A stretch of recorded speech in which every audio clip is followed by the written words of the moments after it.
What happens when we die? Is there an afterlife? Do we go to heaven? Or even worse, hell?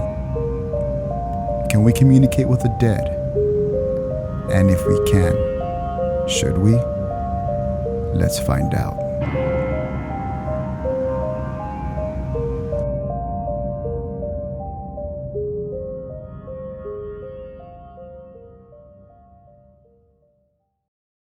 What's up, guys? Welcome to episode 32 of San Pedro Paranormal. We're back. I'm back here with my co-host Carlos. I'm your host Tony, and today, today I'm actually kind of excited for this episode. At first I was kind of like, I'm gonna have to read a book. This book that Carlos purchased. Anyways, good book, Carlos. Good book.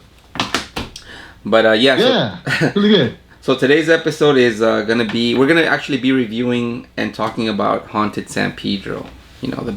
Not only the book, but also like some of the cases that other stuff we've heard about, and then Carlos has some stuff that he wants to say about some other stuff, as usual. Huh, Carlos? But anyways, it's short. I was gonna read an article, but the article is dated. Another website guided me to the wrong ends of the timeline of our current situation. Yeah. So anyways, it's an article. I'm going to skip that and talk about a few other things, but very, very briefly though. Nothing too... Yeah. And you know what? Before we actually start the episode, I do want to mention that if anybody's interested in getting this book, the Haunted San Pedro book by Brian Clune. Clune, right? That's Clune. We're actually going to be doing a giveaway of this book. So if you want to know how to get a free copy of this book, watch the whole episode. We'll talk like maybe somewhere in the middle. We're gonna force you to watch the episode if you want this book for free. Yeah, and real quick, I want to do a shout out to the author Brian Clune, because I actually contacted him today, and he's actually gonna be. We're going to be getting some copies of this book autographed by him, that we're going to be doing a giveaway for the book. I didn't tell you, Carlos, but I wanted to surprise you. Yeah. So that's awesome, man. Yeah, that's great. It's going to be a wonderful gift for people. I actually found him on Facebook, so he's going to give us. We're going to get I think 10 copies to give away. So, anyways. Nice. So why don't we start with the whole thing of the book, Carlos? I know you got to read it first before I did. So what was your first impression? Like once you were done, what did you think? Okay, so when I first read it, first of all, it's a pretty good book, and the reason why I'm saying it's a good book because I'm looking at it a different way now. I did not read the about the author section of the book, and I missed a few things, but I just dove into chapter 11, which was the San Pedro haunting. So that chapter is pretty good with the mindset of, hey, I'm into ghost stories. I want some information on the back end of what happened there, and that chapter delivered.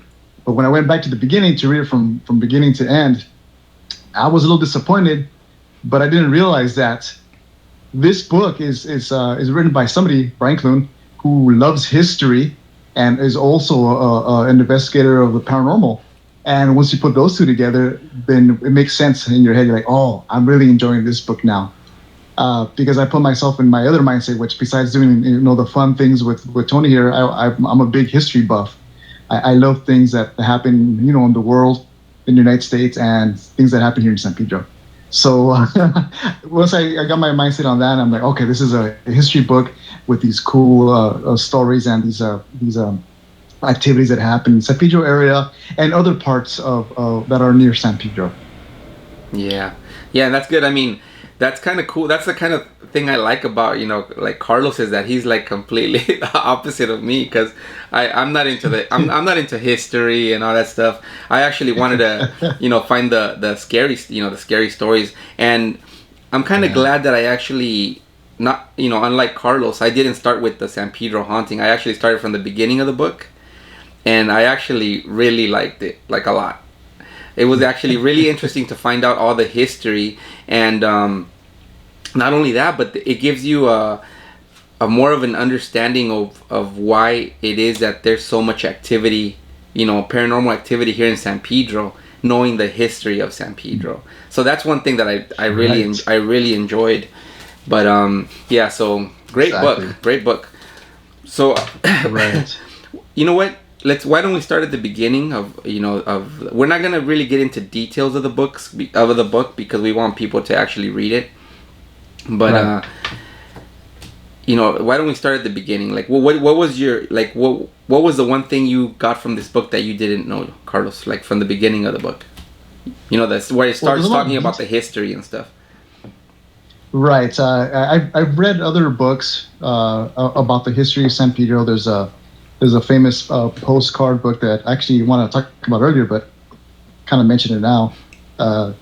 Postcard history series, and I have this here for San Pedro. I looked at this years ago.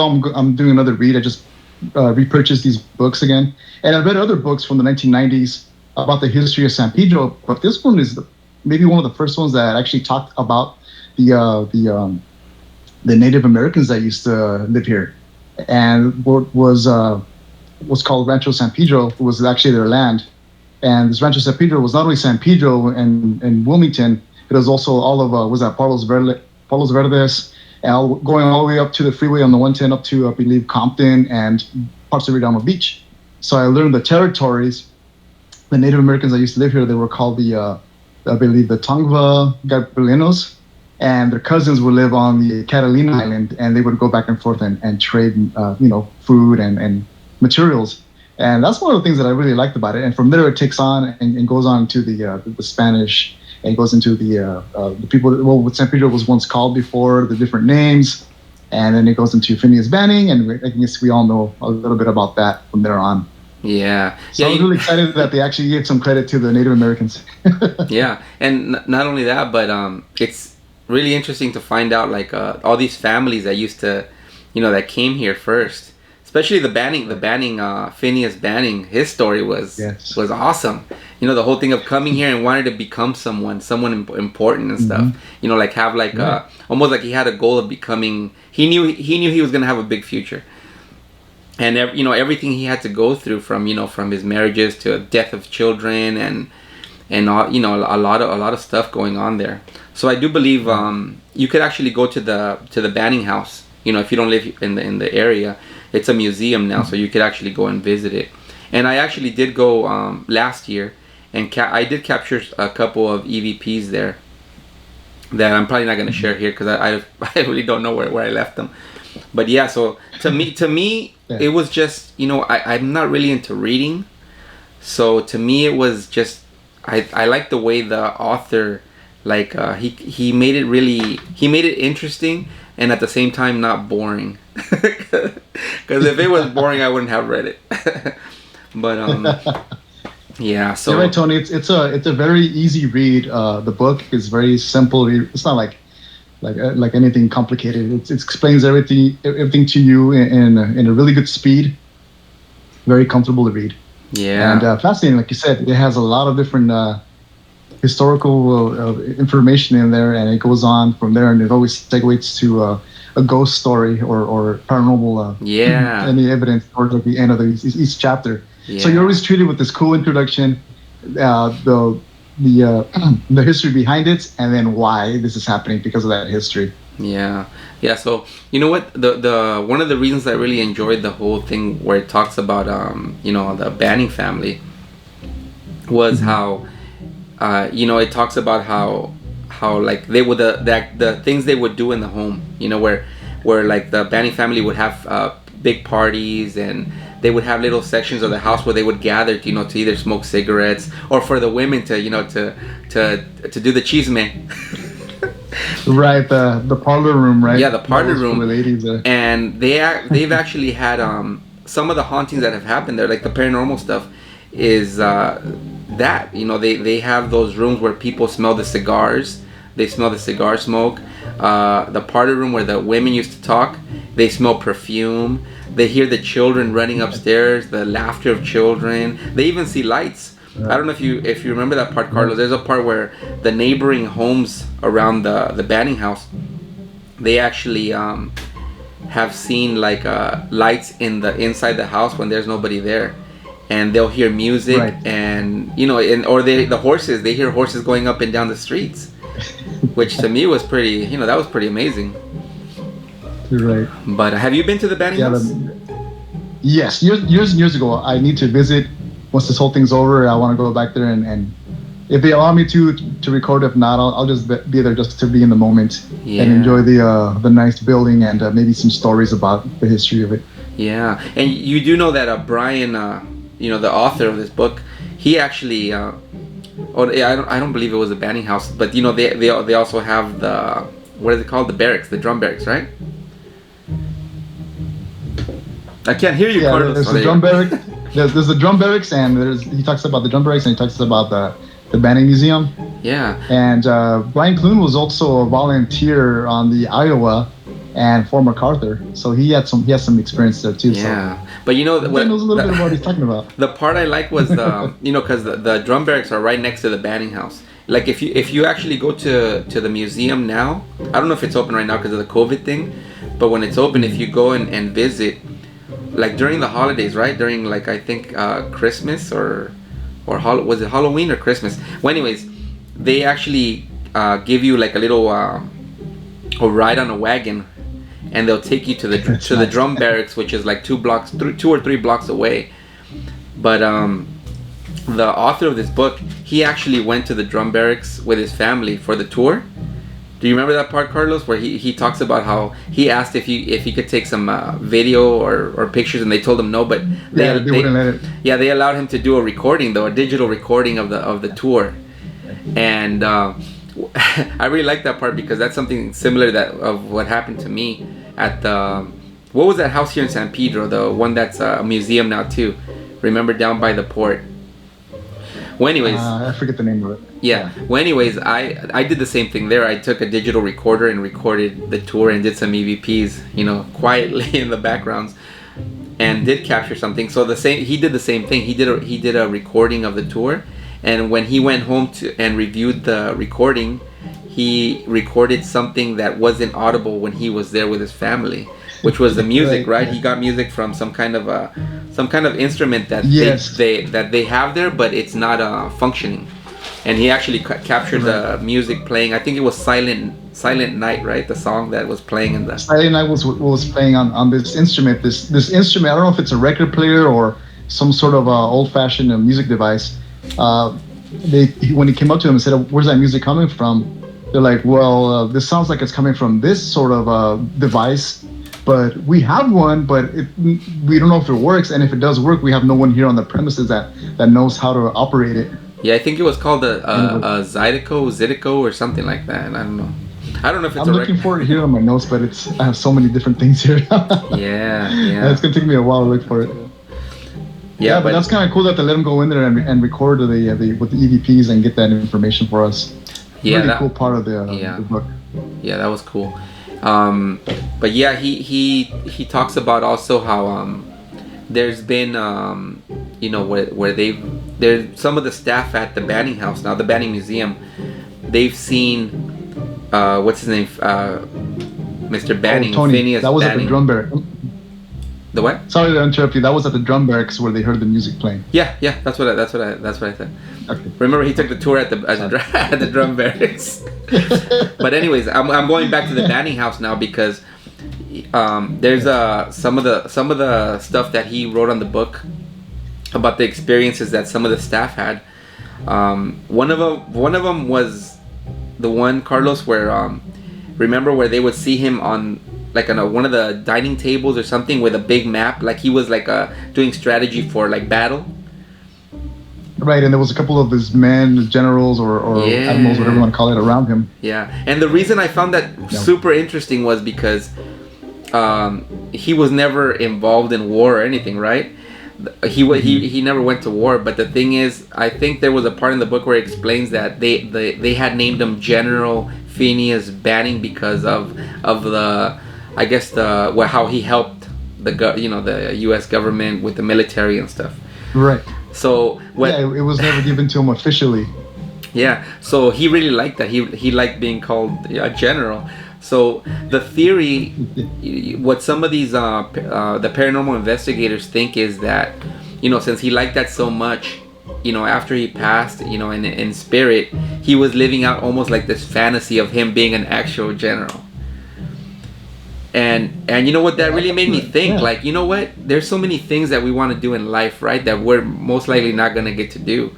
And after I read that in the book, I was thinking, damn, that's cool, because that means after you die, you could actually do things you never did, and like kind of live out your dreams.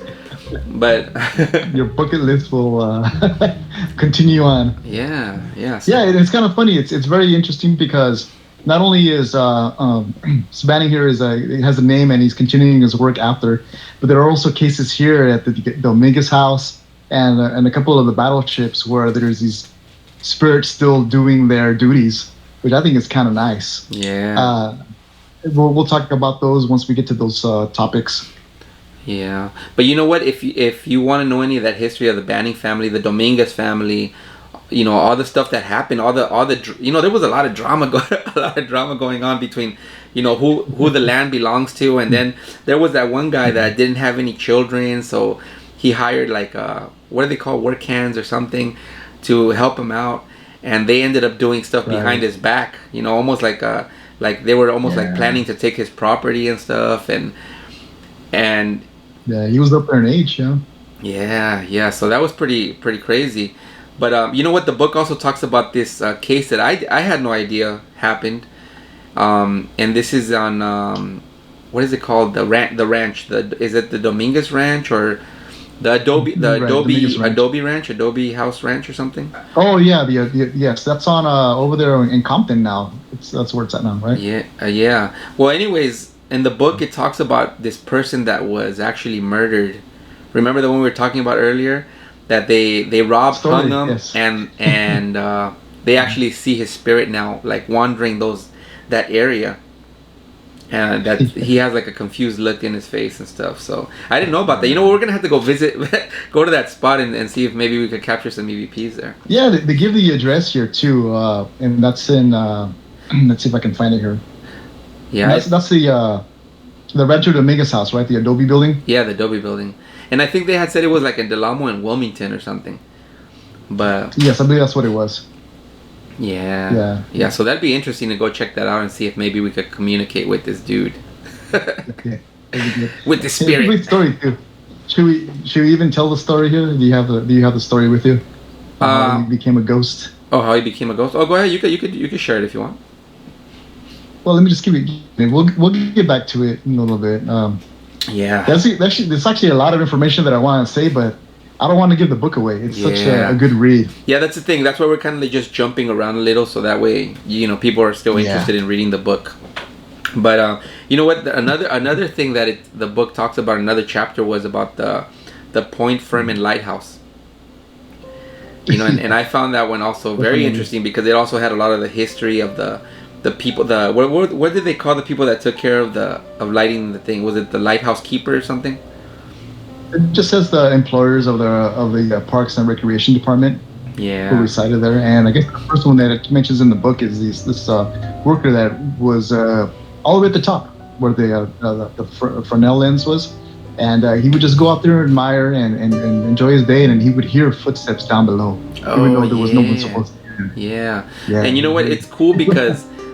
In the book, it talks about how the first couple of people that took care of the lighthouse were women, and during that time, that was a big deal because there was a lot of, I guess, like sexism and stuff. Like they wouldn't hire women for certain jobs. So this was Mary and Ella Smith, and they were the first lighthouse keepers. So that was pretty cool too. And you know what I found it interesting that the first light keepers, those two women. Mary and Ella, they were the first light keepers in the house. Two women, and then the last two light keepers of the house were also women. So it kind of it ended where it started, kind of. Right. Yeah, but Carlos, I don't know if I told you this. I actually about the hit. Oh, sorry. Go ahead. I'm sorry. I actually went to. You could actually go. It's a museum now too, right? The Lighthouse. But I actually went to take the tour. And I told Carlos about this. I don't know if you remember, Carlos. I went to do the tour with my family, and what I did, I stayed behind the group to do some EVPs and stuff. So I let the tour like go ahead of me. And when we started the tour, you know, they take you to this one room where they have some like old maps and pictures of what it used to look like back in the day. But after we moved from the first room to the second room, I stayed in the first room, and I started right away, like, you know, asking questions like, are there any spirits here and all this. And all of a sudden I hear my wife scream, and I was all like, oh crap. So I turned the recorder off, and I ran to the second section where they take you, and my daughter, like, just all of a sudden was like just bleeding like crazy from her nose. And and right away we left, and when we walked out, it stopped right away. So I told my wife, what if it was like some kind of spirit telling me, like, you know, don't don't do this here, don't record here. It was just, you know, I just found that kind of weird. But she needs to eat more vegetables. No, but what was funny was that was the only time it happened. So that kind of made it, you know, a little more strange than usual. Yeah, because reading the book, I didn't come across anything in here that would be like a malevolent, demonic presence or anything like that. Yeah, and you know what? I was kind of like looking for that too when I was at that section of the book. I was like, I wonder if anybody is going to mention of anybody like having a nosebleed or something. Right. Yeah. Just the usual things, apparitions appearing and disappearing. I believe there was like a lady in the window and another man dressed in 1920s clothing that would also do the same thing. In the lantern room, he would be walking around. But that's I don't want to give too much away about the apparitions. But well, you know, again, the history behind the lighthouse, and the thing I like about this is that there was a sister lighthouse just like it. I believe it's up north in San Francisco. And it has that same style of design, that the sticks. I forget what it's called, but the way it's designed, and it goes upright like that. I also like the history of the lighthouse, how it was used during the World War II. They converted the top into a communication center. The sad part about that is that they had to get rid of the old style that was made back in the 20s or whatever the house was made in, and they made it all military-esque like. But eventually, they put it back to the way it was when it was first built. So that history is fascinating, and also the lens, how the lens was gone for so many years. That's another story. Oh yeah, that's right. That was pretty cool too. But you know what? Those two women, the last ones that took care of the lighthouse, were Thelma and Juanita Austin, from the Austin family. That's cool. Yeah, in 1927. But like awesome. Like Carlos said, you know, they do have things now where people hear the footsteps upstairs, and the one thing that kind of bummed me out in that whole lighthouse story was that someone ended up coming out saying that supposedly one of the workers, that all the hauntings were made up just to keep troublemakers away and stuff. I was like, no, right. I want to believe in the ghosts. But then there's another story too, which is more of an urban legend that he talks about in the book, and I don't know if I don't know if anyone else has heard of this. Watching this video, maybe you can comment below. The cat lady is the urban legend. The urban legend has it that this woman was taking care of the feral cats at the point and was rather militant about them. I'm reading a little area here from the book. She was not very sane, right? And she believed that the Catholic Church was behind a conspiracy to kill her cats and desecrate the entire area around Point Fermin and Sukin City. And she was pretty much crazy, and she believed that the Catholics were against her, and supposedly she disappeared. She hasn't been seen for many years, and she passed away. But they said that ever since her disappearance, that the cats have been acting pretty crazy around that area, as some of those cats have attacked certain visitors, and others have been just like dancing around on their hind legs. I was like, what? You know what? But living here in San Pedro so long, I'm surprised I never heard of that legend. We need to interview more people. Hey, Mexico has La Llorona. San Pedro has the cat lady. Her cat lady. I wonder if she's the one from The Simpsons that grabs the cats and throws them. Yeah, you know what? I actually found that story like really, really interesting too, because I was like, you know what? I have a few people that I do know that live on, by the coast. So now that I read this, I'm like, you know what? I gotta ask some people about this if it's true, or if anybody watching the video, if you've ever seen a cat lady, let us know on the comments. If you've seen this spirit or if you've seen the cats dance. or any odd things. And I mean, there's a lot of odd things around San Pedro these days, but about something paranormal or out of this world. Yeah. You know what? Right now that we got to this point in the video, if you've watched to this point, I want to thank you. And I do want to mention how, what you have to do to get a free copy of this. We're gonna give it to the first I want to say 10 people that comment on this video. If you comment, just just comment the name Brian Clune, the author of this book, and the first 10 people will get a free copy of that's a good one. Haunted San Pedro. But awesome. Yeah, so the book also covers one of the one of the places that we try to do an episode on. The angry episode. Yeah, actually we called it the what did we call it? The failed episode. The Fort MacArthur. Fort MacArthur failed episode. The Fort MacArthur failed episode. Yeah. So did you actually read that chapter, Carlos? Because you know what I did? Since I was so upset because we weren't able to do our ghost hunt there, that I actually skipped over that chapter. You're still upset. I'm still angry. Like a spirit. Go to the light. Go to the light. So did you read the chapter, Carlos? Yes. Fort MacArthur is actually quite haunted in itself. Actually, let's see. Fort MacArthur, people have reported feeling as they are being followed. People hear footsteps, especially in that that hallway, that very narrow hallway. Oh, that tunnel. Going back and forth. They have a tunnel. They hear sounds, footsteps, people scurrying. And in one occasion in the tunnel, or in some area around there, they're trying to get through, and at the end they see a figure saying, like this, like really, like you can't pass her, very militant, like you can't pass beyond this point. So like, oh, okay, we can't go there. So they would turn around, head back the other way, then find the other figure over there too, saying you can't pass this point either. But they wouldn't say anything. It would just be like you can't, like kind of like a halt. So they'd go back again the other way, and the figure would disappear. Yeah, and that's pretty good.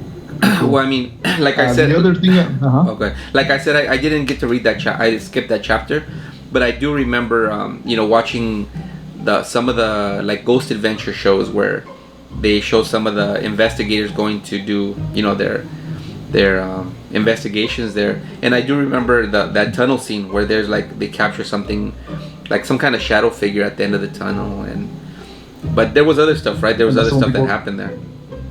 Yeah.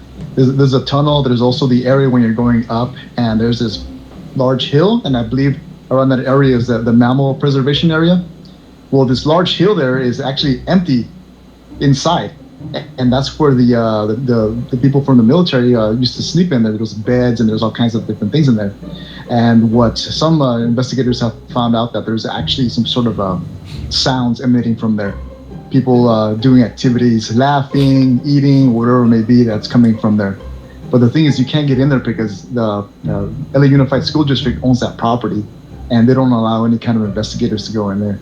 Yeah. So I thought that was cool that area, the hill is actually empty. It's like, what? There's something in there? You know what, Carlos? Pretty cool. It's interesting that you mentioned that because I actually went to school there back in the day when it was called Angels Gate, right? I think it was an adult school. And I remember the security. There was the school police, and he told us that about those tunnels, that thing under the hill, that they had found goat heads and stuff. They were doing like animal sacrifices and stuff there. So maybe that's why they get all the those sounds and stuff. Because I'm pretty sure there's some, and I know some people have. I remember that there was a woman that got murdered there too, but different episode. That's a shame. Also, and the other cool little fun fact is the Fort MacArthur area where they used to have a canine training unit there. The canines would come in from across the country. They would go to Fort MacArthur and they would do the little activities. They would jump over, go through tunnels, and they would do exercises. And people would see these dogs. Oh, look, what a cute dog! It's doing this thing and that thing. And when they would come out to the dog and the person would present their hand, the dog would disappear. It's like, what? Ghost dogs. Crazy. Now we have dogs and cats doing odd things. dancing cats and disappearing dogs. Yeah. Hey Carlos, in the book does it mention because at Fort MacArthur there's a staircase. Like if anybody ever comes to San Pedro and they go to the museum, there's a staircase in the background, and supposedly on top of that staircase somebody hung themselves. Do you remember that? No, I don't remember that. Yeah, like the investigators that went to, not in the book, but the investigators that I saw on YouTube and stuff, they actually talk about that, how there was a guy that hung himself right there. So that wasn't mentioned in the book? That at all. Okay. In the book. Okay. Maybe it wasn't true. I don't know. It could be. Was this pretty recent? You know what? I don't remember. I don't want to. Okay, it depends on what year the book came out too. Oh, that's true. I think this book was released 2016, I believe. That's true. I didn't think about that. Mm-hmm. But anyways, let's jump to the next thing, which is going to be the Warner Grand Theater. The favorite parts. Or do you want to do something else? Do you want to talk about something else? The books. No, go ahead. Go ahead, your turn. Yeah, you know what? I think one of my favorite chapters in the book was about the Warner Grand Theater. And I think that's because growing up I remember going there to watch like the Police Academy movies and stuff. Did you ever go to watch a movie there?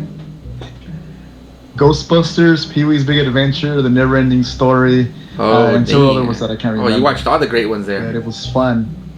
Yes. Yeah. I remember walking in after getting our tickets, just walking in, and we're gonna go watch the movie. So you go straight in and you make a right, but I always want to go left because Pac-Man and Gallagher were there. I wanted to play those arcade machines. Yeah. But they would give me a candy bar and I would go and watch. Yeah. Yeah. I remember going with my mom used to take me, and we would watch I watched the Police Academy there. I think I even watched the Goonies there.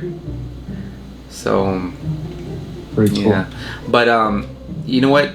There's something in the book about the Warner Grand Theater that I had no idea had happened, Carlos. I don't know if you remember that part where the theater actually was taken over by Latinos, and they ended up changing the name of the theater, to Teatro Juárez. What did we do wrong? This is what we did wrong.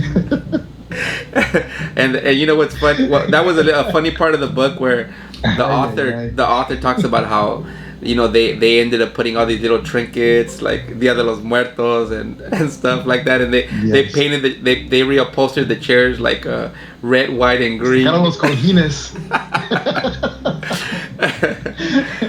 I'm like, yeah, that's something that we would do. That sounds like us. I make the theater look like my Buick. Yeah, but you know what? I actually knew the I had heard ghost stories from this place because I actually knew someone that used to work there, and I don't know if that person still works there. I haven't talked to him in a while, and he told me some stuff. He was one of the guys that did like the lighting and stuff. Like they would prepare the rooms before the shows, because now it's not really a theater anymore, right? For movies now they do the San Pedro Ballet does the Nutcracker there, and they have other like they'll do some musicals or plays and stuff. But this person, he told me, now I don't know if this is true, so I'm not gonna say his name. Maybe he was just messing with me, but he told me that they had actually found like hidden rooms inside the walls. Did you ever hear about this? Yes, actually, one of my cousins he's been in one of these little tunnels underneath there, and he's actually gone in there, and there's actually a hidden like bathroom in the middle of this deep theater. It's like, what is this doing here? Like old-fashioned restroom that's in the middle of nowhere and below. I thought that was crazy. Yeah. Yeah, so there is in the book it talks about a couple of the ghosts they have seen there, and one of them is that I had heard about too was the one in the balcony that sits in the back, almost like he's still watching a show. Did you remember that? Yes, that's actually that's Jack Warner himself. Oh well, that's who they believe it is, right? I was according to the book, that was his favorite theater to go to, because he had one in Hollywood and he had another one elsewhere. But the one in Pedro was the one he loved because he was getting away from everybody else, and he would enjoy his movies there by himself at the top. Yeah, you know what? I would love to do like an investigation at the Warner Grand Theater. And you know what? The person that I was talking about earlier, he had actually told me, like, if I ever was interested in doing an investigation, to let him know, and I never did. But I know. Anyways, but according to go ahead, Carlos. Well, with this book here, especially on this on the Warner Grand, there's a lot more information, a lot more spirits that we haven't mentioned yet, and we're gonna keep it that way. Yeah, there's a lot more information that we're not telling of the book. You know, we're just kind of, like I said it earlier, just kind of breezing through the topics. But and when you go back and read it, you're gonna be like, oh, this is what they're talking about. But there's gonna be so much more information on that topic. Yeah, and we're actually gonna skip a few of the chapters. You know, there's some chapters about like the. Did you want to talk about the ships? Well, there's I've never been on the Iowa. I want to talk a little bit about maybe one thing that I really did like about the Iowa, and besides the spirits. And one of those things is that before it came down here from, I think, was it Virginia and then it went to North California to get redone. There was an actual stowaway in the ship, and in this case, it was a spirit called the chief. So the chief up there in North Cal would hear noises clanking and this and that, and the workers there, the actual people that would volunteer, would, oh, that's the chief doing this and that. Now the chief is just like Phineas Banning. The chief helps around with daily chores or whatever needs to be maintained on the vessel. He would lend a helping hand. He, I guess, would just go around and make sure that things were working fine and just be like a supervisor and all that. So I think that's kind of cool that the chief came from up there and down to San Pedro, where now the Iowa resides. Still doing his job. But one of the cool, he's doing his job. But the cool thing about a historical fact that I didn't know about the Iowa is that there was a sister vessel that it was with in Japan, I believe, when in World War II, when Japan surrendered. There was a declaration, and it was the declaration was supposed to be done on top of the Iowa. They're supposed to put out a desk with the signature and everything, and the captain or whoever, whatever his thing is, was supposed to sign. And I guess Truman was the president at the time, and he said, "No, I don't want it on the Iowa. I want it on the Missouri, the sister boat. That's the other one that was there stationed." And he's like, "I want it because that's where I'm from, I guess, or around that area. So the Missouri, we're gonna do the signing there." So they did the signing there, but the Iowa wasn't left behind because it still had all the communications aboard, the radios, the mics, and everything to bring out that recording. And when you listen to that whole celebration, it's over the Iowa's communications devices. So the recording will remind me of the Iowa from now on. Nice. But you know what, Carlos? Why don't we jump into, which I think is like the most famous San Pedro haunting.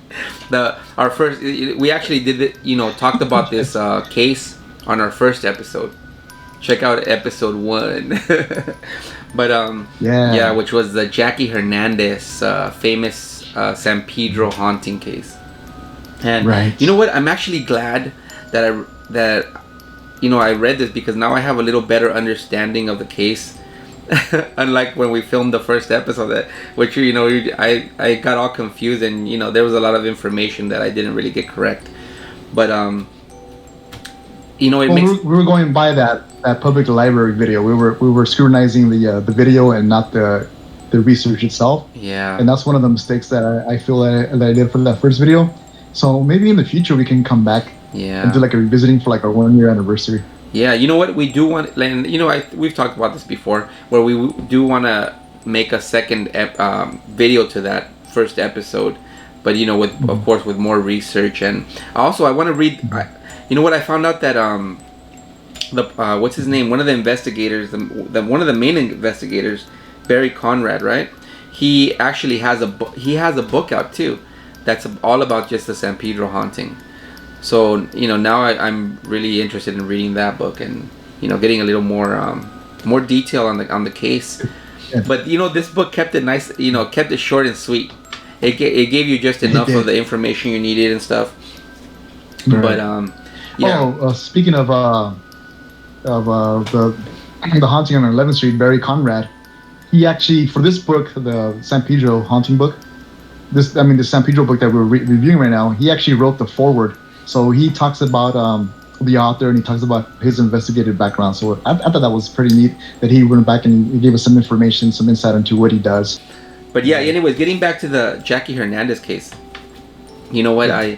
There was something, and that it talks about in the book how when after Jackie gave birth to her baby girl, that's when the activity really started like taking off. It got really crazy, and it makes sense because, like we've said before, a lot of the times it seems like hauntings or paranormal activity seem to happen a lot when there's children.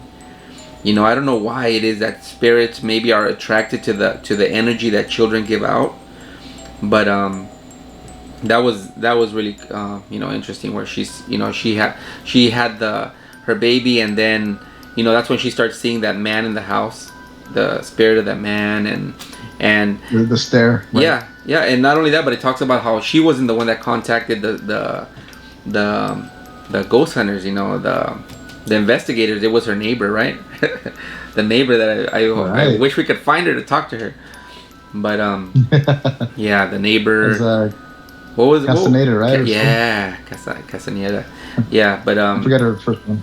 Yeah, and not only that, but what was really cool too was something that I don't think we mentioned in the first episode. The San Pedro haunting episode, was that Barry Conrad.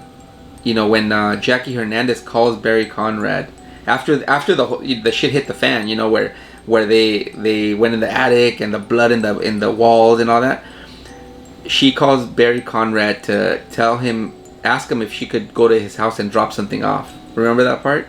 And she goes, and they never mention. I wish they mentioned in the book what it was she dropped off. But a couple of days after that happened, Barry Conrad starts having paranormal activity in his house, where the chairs are being moved and all kinds of crazy stuff. So that I found that interesting. Right, it's pretty cool. Yeah. The part I found interesting that I didn't know was that she might even have this power within her. She's able to conjure this power to move chairs and to move objects. I forget what it's called, like psychokinesis, some sort of.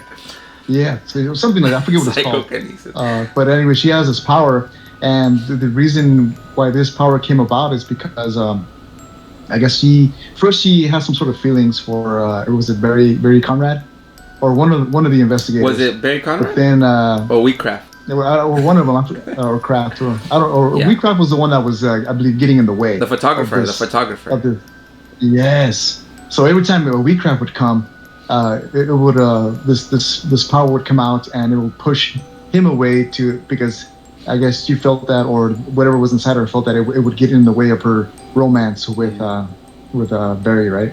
Which makes sense because during the whole investigation, Wheatcraft was the one that was having all the issues with his equipment, his cameras, and he was the one that was attacked in the attic. So, it now the story's kind of like it's like the puzzles. All the pieces are falling into place, and it makes sense now. Right, because in the book later on, she admits that she has some sort of feelings for the other individual. The other investigator. Yeah, but that part was crazy because after when was it when she called the investigators after they did their first investigation where they caught like some orbs and stuff, and the cat was chasing like stuff that wasn't there in the house. She calls them back to tell them like stuff is like escalating, everything's getting really crazy. So they go over, and it seems like all the really strong stuff happened in that second investigation. The whole thing where the wall was bleeding, that plasma, or what was it called, like human plasma or something, and they actually sent it to UCLA to the lab to see what it was, and it was confirmed that it was human plasma. But they had that. Then they had the running that they actually show in the video, I think, where you could hear somebody running up in the attic. Remember that? Yeah, you hear the running upstairs and in the attic, and that's when they just Wheatcraft decides to go up there with his equipment and stuff, and that's when he gets attacked. That famous picture, where he's like being hung with that wire, which I'll share right here. Yeah. But yeah, so that part, like I said, this book did a really good job in like. I don't know. I actually enjoyed reading the book more than watching the video of the haunting. Yeah, especially that chapter on the haunting, San Pedro haunting. Yeah, it's so good. Yeah, but yeah. So I don't want to mention any more of that chapter because it's something I think everybody should read that. I think that's been named one of the biggest like hauntings ever, right? That was where they actually captured some kind of activity going on, or the orbs, or the hanging, or the blood, or it was just so many things, just movie made for Hollywood. Yeah, but Brian Clune did a good job with this book. Brian Clune has a good history, and besides writing this book, he's actually I believe he's a co-founder and historian for Planet Paranormal Radio and Planet Paranormal Investigations. He's traveled across California. He has interest in history. I already mentioned this, where he volunteered at the USS Iowa and the former MacArthur Museum. Yeah. He's been on numerous TV shows, including Ghost Adventures, My Ghost Story, Dead Files, and Ghost Hunters. And he was also the subject in a companion documentary for the movie Paranormal Asylum. So he has a couple of other books, and I kind of want to pick up this one. It's highly acclaimed. It's called Ghost of the Queen Mary. I want to pick that one up pretty soon. He's working on, I don't know if he's already done with his next book, but it's one called Murder Obscura. And that's yeah. Well, I do know that he does like some kind of a podcast, right, with the radio, because when I was messaging him today, he told me that he was gonna head out. He was heading out to San Diego today to do something with a podcast or something with something he's involved with. They still talk about the paranormal and stuff. So, yeah, he's still in it. He's still in it. But I think that's all I have for the book, Carlos. I don't know. I mean, all I have to say about it, I give it a nice solid 10 out of 10. It was good. Yes, I do too. I agree, especially since I'm a history buff and I do like reading ghost stories. This coming from a book that deals with San Pedro and the San Pedro area, I give it a good 10. Yeah, great book. But most people will probably read it in less than a week, but it's a lot of good information in there. And I would definitely go back to this book and read it again for the history parts of it too. That's one thing I was going to mention at the beginning, was that you can't just read it one time, because especially if you're trying to get all the history accurate, like especially here where we're trying to do a review on it, there's a lot. I'm pretty sure there's a lot of stuff I forgot about the beginning part of the book, but like I mentioned, I don't know if I mentioned this at the beginning, but the copies we're going to be giving away, they're going to be autographed by the author. Did I mention that? Yes, but that's great. Okay. Yeah, great. Yeah, but is there anything else you want to talk about, Carlos, before we end this episode? Besides that, I want to talk about some other books that I picked up, and I think I mentioned this earlier too. The San Pedro postcard series, and these have a lot of. I think they used to sell something similar to this. It might be the same books but with different covers. They used to sell these at Williams Bookstore back in the day, and we picked them up back then. But our family, some have moved away and they took the books, or they were gifts. But awesome. They have all the cool little postcards in there of all the old city buildings and anything around San Pedro. So I'm going through this right now. There's one also for the San Pedro Bay that I'm going to go through after that one. But the cool one that I want to go into right now is this one was given to me by my friend Eugene, The World's Worst Murderers. And this is the one I'm going to start reading probably maybe next week. Or maybe the beginning. Let's see. But this one has all kinds of short stories about the murders. That looked like a big book. That looked like a big book. It's like but it's an easy read though. It's not that bad. Oh, okay. All right. Just go by chapter. So a little shout out to your friend. Yeah, Gene. Thank you, Gene. All right. Yeah, but I think that's it for today, right, Carlos? I think we're done. Yeah, so quick shout out again to Brian Clune, you know. Yes, Brian Clune. Brian Clune. All right, guys. Well, make sure you're the first. What is it? The first 10 people to comment. Yeah, first also 10 people. No, wait, don't say it. Like don't say it. Don't tell them. If you wanted to know how to win this book, you had to watch the whole video. We're not going to tell you right now. It happens somewhere in the middle of the video. I'm just messing. Yeah, it was first 10 comments that say Brian Clune in the comment. Get a free copy, a free autographed copy of this book. But awesome. Yeah, awesome. All right, guys. Well, I think that's going to do it for today's episode. Thanks for watching. Don't forget to like, subscribe, share the video, and leave a comment, a nice comment if you like the episodes. We actually got a nice comment on the last episode we did, which was haunted schools. I don't know if you saw it, Carlos. There was one of the people that follow Lex, the ghost story guy. Anything ghost. Yes. Yeah. Lex Wall, right? Lex Wall. Mm-hmm. One of the people that listens to him, he has a podcast and all that stuff. Actually commented, I'm here because of anything ghost. So I want to do a shout out to Lex, for mentioning us on his podcast and stuff. Thank you, Lex. Yeah. We'll put a link for Lex Wall's anything ghost information. Anything mm-hmm. ghost. Yeah. Yes. All right, guys. Well, thanks for watching, and we'll see you guys next time. Thank you so much.